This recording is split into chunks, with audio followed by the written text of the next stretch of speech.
बोला आता.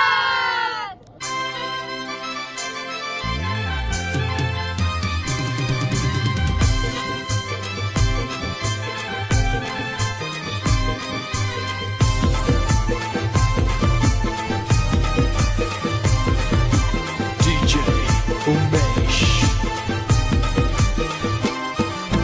पाच जणी ग सया पाच जणी ग नवऱ्याला पोकिती सया नवऱ्याला पोकिती पाच जणी ग सया पाच जणी ग नवऱ्याला पोकिती सया नवऱ्याला पोकिती अनिकेत नवऱ्याला आज हाला गलावती अनिकेत नवऱ्याला